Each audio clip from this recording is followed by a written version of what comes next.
Hello guys, I just want to share with you this recipe of tom yum noodles. My homemade tom yum noodles. So this is my own recipe. So this is my way, my version of tom yum noodles, guys. So I put tomato, carrot, and spinach here. And it's not spinach, it's chisim. Sorry. So chisim. And then Sir boss me a tom yum sauce. So tom yum sauce lang, guys. Kapag hindi kayo kontento sa anghang, pwede nyo siyang i-add ng chili garlic sauce, guys. So you try it, guys. It's so yummy, guys. This version of tom yum noodles. Sa mga mahihilig lang to sa maanghang, guys.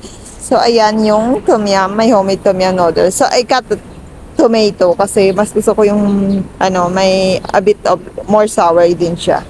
And more chili kasi nilagyan ko siya ulit ng chili garlic sauce. So, yun lang, guys. And then, I add this spring onion para maging fragrant din siya. So, ganyan ang ginawa ko ng my own version of tom yum noodles, guys. So, try it, guys, to your house. Kung nagustuhan nyo tong video na to, at saka kung gusto mo ng tom yum noodles, so masarap siya, guys. Hindi ka talaga magsisisi, guys. Mas pagsisihan mo pa nga yung boyfriend mo pag niloko ka niya. Just kidding. So, ayun guys, it's ready na yung aking tom yum noodles. Thank you for watching. Please don't forget to like, comment, and share if nagustuhan niyo yung video. God bless you and take care always.